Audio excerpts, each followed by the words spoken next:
Imagine standing in the middle of a crowded ballroom, surrounded by the scent of expensive lilies and the sound of a string quartet, only to have a security guard put his hand on your shoulder and tell you that you need to leave immediately because the bride has requested your removal. Imagine looking over at your best friend, the person you've shared every secret, every tear, and every milestone with for 15 years, and seeing her look away with a cold, blank expression as you're escorted out like a common criminal in front of everyone you know. I'm sitting here now, weeks later, still trying to wrap my head around how my life changed so fast, and I need to ask you honestly, was I wrong for what I did in response?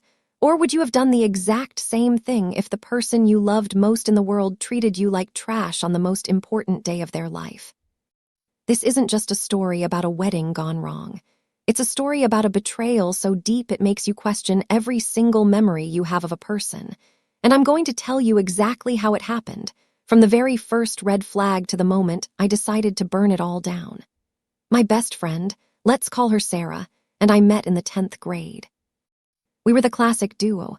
I was the outspoken, slightly chaotic one, and she was the quiet, artistic soul who needed a bit of a push to come out of her shell. We survived everything together: bad breakups, the stress of college, family deaths, and the terrifying transition into our 20s. I thought we were soulmates in the platonic sense.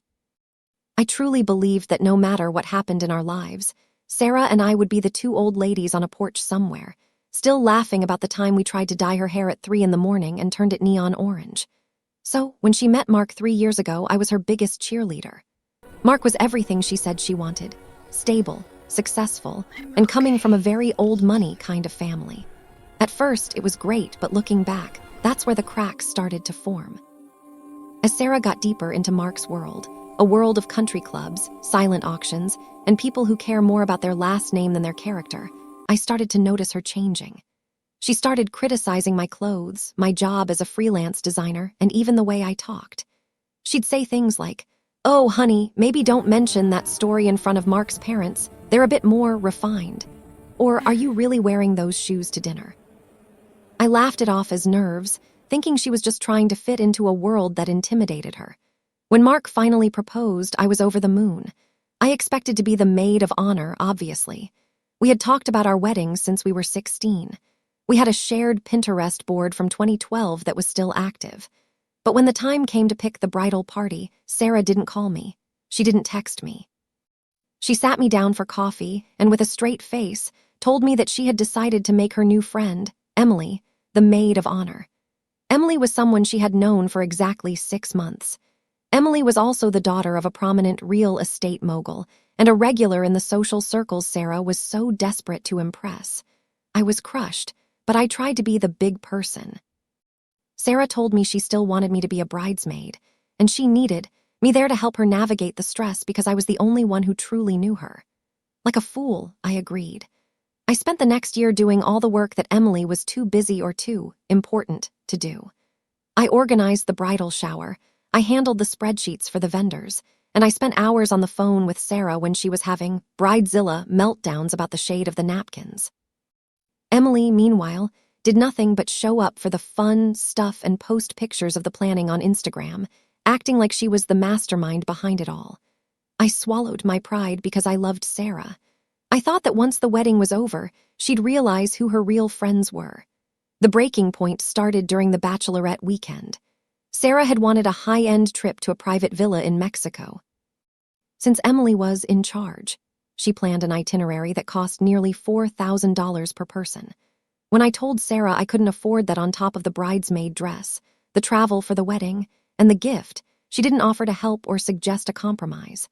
Instead, she looked at me with this pitying expression and said, "I understand, not everyone is at the same place in life. Maybe it's best if you just stay home for this one so you don't feel out of place." I was disinvited from the bachelorette party of my best friend of 15 years because I wasn't rich enough to keep up with her new aesthetic. I should have walked away then. I know that now. But I had already spent thousands on the dress and the travel for the actual wedding, and I didn't want to lose my friend over money. I thought, it's just a phase, she stressed. So I stayed quiet. I showed up for the rehearsal dinner, only to find out I had been moved from the head table to a table in the back corner with her distant cousins I hadn't seen in a decade. Sarah barely spoke to me the entire night. She was too busy hovering around Emily and Mark's wealthy associates. Then came the wedding day. I arrived at the venue early, ready to help with the getting ready process. When I walked into the bridal suite, the energy shifted instantly. Emily looked at me like I was a fly in her soup, and Sarah wouldn't even meet my eye. I was told that there wasn't enough room in the suite for all the bridesmaids to get their hair and makeup done, and since I was so good at doing my own, could I please go back to my hotel room and just meet them at the church? I did it. I went back, I did my own makeup, I put on that expensive, uncomfortable dress, and I showed up. The ceremony was beautiful, I guess, but I felt like a ghost. During the photos, Emily kept positioning herself so that I was on the very end, and half the time the photographer didn't even include the full group. I felt small. I felt invisible, but I told myself I just had to get through the reception. At the reception, things went from bad to worse. During the speeches, Emily stood up and gave this long, rambling toast about how she and Sarah were twins separated at birth, and how nobody understood Sarah like she did.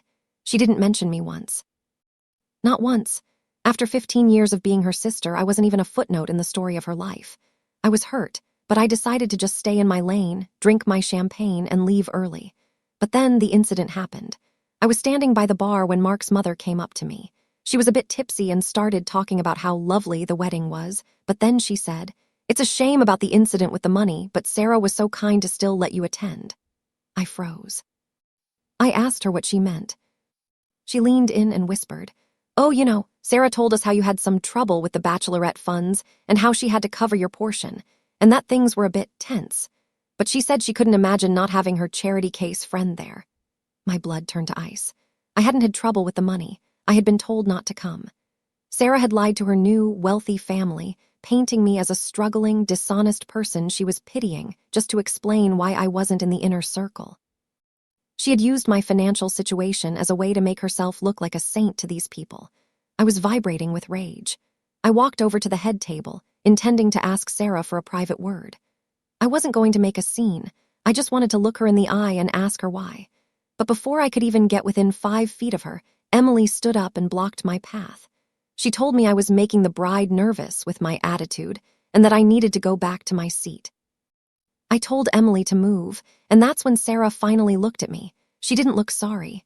She looked annoyed. She leaned over to a security guard standing near the DJ booth and pointed at me. That's when it happened.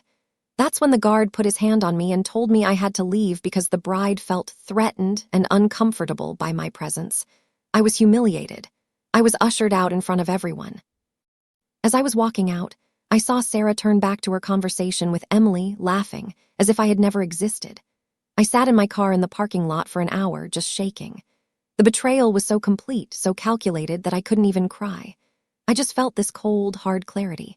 Before I tell you what I did next, because trust me, I didn't just go home and cry into a pillow. I want you to really think about this. I had spent 15 years building this person up. I had spent my own savings to be there for her, and she treated me like a social liability to be discarded. So I'm asking you to pause right here. Go to the comments and tell me, what would you have done in that moment? Would you have just driven away and blocked her? Or would you have made sure she remembered that night for the rest of her life? Because that's the choice I had to make. I realized that Sarah had forgotten one very important thing. I was the one who handled the logistics for the wedding.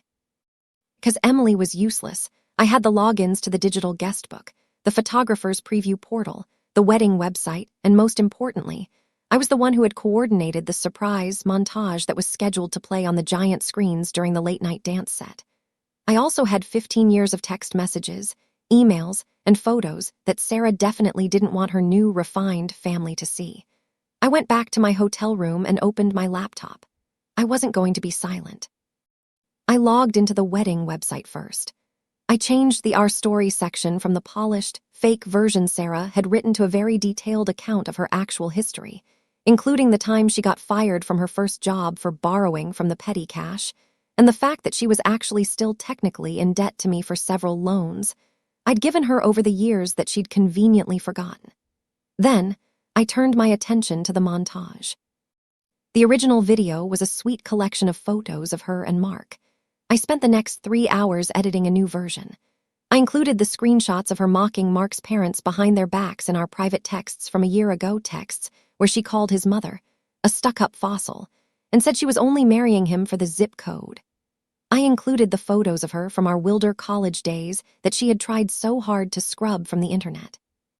I set the whole thing to play automatically at 11:00 p.m. on the venue's internal server, which I still had the bypass code for because I had set up the tech for the DJ. But I wasn't done. I knew that Sarah had lied to Mark's parents about her charitable nature. So I sent an email to Mark's mother, the fossil herself, with the actual bank statements and text threads showing that I was the one who had paid for the bridal shower she thought Emily had hosted, and the truth about why I wasn't at the bachelorette party. I hit send, shut my laptop, and checked out of the hotel. I drove home in the middle of the night, feeling a strange sense of peace. The fallout was more explosive than I could have imagined. Apparently, the montage played right in the middle of the grand finale dance. The entire room, Mark's wealthy family, their business associates, everyone, saw Sarah's private thoughts about them projected in 40-foot high definition. They saw the refined bride in her most unrefined moments. The wedding didn't end in a toast. It ended in a shouting match between Mark's parents and Sarah's family. Mark's father apparently stopped the check for the honeymoon and the remaining venue costs that night. The marriage, if you can even call it that, lasted exactly 48 hours before Mark moved out and filed for an annulment, citing fraud and emotional distress. Sarah tried to call me, of course. She left dozens of voicemails, screaming, crying, calling me a monster, telling me I ruined her life. She even tried to threaten me with a lawsuit, but my brother is a lawyer and he just laughed. You can't sue someone for showing people things you actually wrote and photos of things you actually did. Emily, the best friend, vanished the second the scandal broke. She didn't want her name associated with someone so low class, which is the ultimate irony. Sarah lost her husband, her new social standing, and her best friend all in one night. She's now living back with her parents, and from what I hear, she's become a pariah in the town we grew up in. Our mutual friends are split. Some say I went too far, that I destroyed a woman's future over a moment of bridezilla behavior. They say I should have just been the bigger person and walked away with my dignity intact. But others say she got exactly what she deserved, that you can't build a life on lies and expect the people you stepped on to keep those lies for you. I look back on it now, and I don't feel guilty. I feel like I finally stopped being the person who let Sarah use her. I feel like I finally stood up for the girl I was in 10th grade who deserved a better best friend than that. I lost a 15-year friendship, but the truth is, that friendship died the moment she decided I was charity. I didn't destroy her life. I just stopped helping her hide who she really was. So tell me, was I the villain in this story? Or was I just the person who finally turned the lights on? I really want to know what you think. If you think I was right to expose her, like this video and let me know in the comments. If you think I was the one who crossed the line, tell me why. Make sure you subscribe for more stories of betrayal and revenge, because trust me, this is just the beginning. Share your final thoughts on this whole mess in the comments section below, and I'll be reading as many as I can. Thanks for listening to my side of the story. I'll see you all in the next story.